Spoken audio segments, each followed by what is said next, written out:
Get a bigger perspective of the space that you're in so that when change happens, you understand, oh yeah, I know why this reorg is coming, and you're not just like, reorg, oh my God, what am I gonna do? Am I out of a job? Yeah.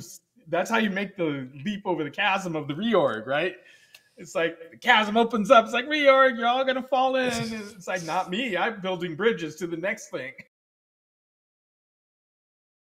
What's I'm just curious for like the junior or mid-level person watching, what's been one of the observations that you've noticed that like people need to work on or improve the most when they're coming into an organization? Yeah, if I had to sum it up, it would be you need to in your earlier in your career, you need to master your craft.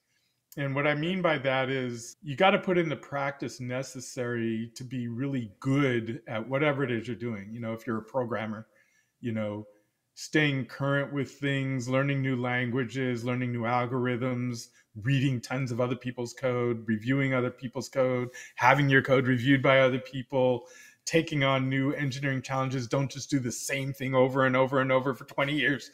So master your craft and don't just rely on things like, hey, how come you didn't promote me? Are you holding me back because I'm black? It's like master your craft so that that's both for your career, your own personal development, and so that that's not an excuse anyone uses against you. It's like, Hmm. we'd like to, but you're not that good. Yeah. Right? So master your craft and always think towards the next higher thing in your career growth and development. If today you're an individual contributor, think about whether you want to just be an individual contributor your whole life or whether you do want to experience some leadership, some management, right? And whether you need to work on those soft skills and other leadership things, which is most of the time it's just about listening to other people. Figure out, how does your business run? What is critical? Talk to your leaders, talk to the people 2 or 3 levels above you Hmm. and say, well, what's critical to you? How do you think of our business? So you get a different perspective other than just your little slice of the world, which is, oh, I got to write this code. It's like, well, why? Why are you writing that code? And what value does it have? Who is your customer? Yeah. Right? Get a bigger perspective of the space that you're in so that when change happens, and it's going to happen, there's a new reorg. You understand, oh yeah, I know why this reorg is coming, and you're not just like, reorg, oh my God, what am I gonna do? Am I out of a job? It's like, no, I understand what you guys are doing. How can I help? I've got some ideas for this new thing you're trying to do. That's how Yeah. you that's how you make the leap over the chasm of the reorg, right? It's like the chasm opens up. It's like, reorg, you're all gonna fall in. It's like, not me. I'm building bridges to the next thing, Yeah. right? That that's a great point. I had a guest on recently, Marcus Manning. He's a CIO, and he kind of said the same thing. Just he way he phrases was, it's not about solving problems; it's about adding value. And I Yeah, think a lot of times, even me as an engineer, when I was starting my career, it was just problem, problem, problem. Like, let me find yeah, the problem and fix it. But everything that you're talking about just speaks to like value beyond that, like right. understanding what do your leaders care about, what does your leader's leader care Yep. about, and like how are you helping them accomplish that goal. So I think that's just Yeah. I mean, highly that's if you important. want to stick within the same thing. A lot of people also are just career hopping. So I'll tell you, and this will be perhaps blasphemous as well. If you're early in career, and I mean like right out of college or something like that, Yeah. um, don't worry about settling into a Microsoft for the next 20, 30 years. Just, What? career hop. This is the time to career hop when you're fresh and all energetic.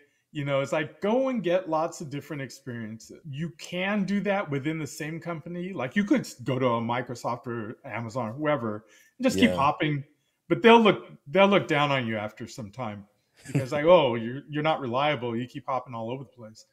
I would spend my time, and I did not do this. I ran my own company, and then I joined Microsoft. But I was older by then.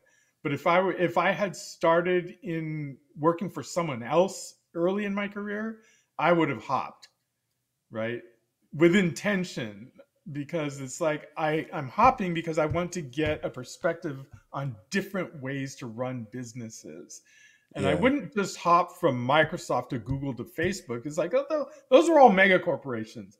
I would hop from a startup to a mid-level to a megacorp back to maybe I'll do my own startup.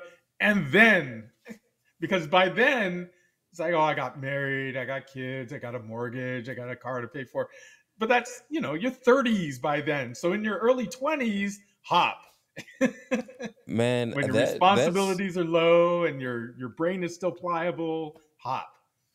yeah. You got some engineering managers and some leaders somewhere like pissed off basically. He's like, That you're shut like up, shut up. you're giving away the secret. Like we're trying to keep them here, as long as. But that's a great point. You just get so many more perspectives and different ways Right. of approaching things, and you see what works in different industries that haven't been applied to the industry that you're in currently. You can apply those lessons Yeah. learned. Go do different industries. It's like, oh, I'm used to doing, food service. Okay, great. Now go do medical. Yeah. Go work in a warehouse or whatever. And when I've counseled young people who've worked for me, I tell them that, right? I tell them, go find your value Leave. in the market. And some of them do. They Yeah. leave. And some of them are like, I checked it out. I like working for you because you're honest. It's like, that's right. Now get to work. Oh, yeah, I Right? love that. You can't Now, hide it from them. They're going to look anyway.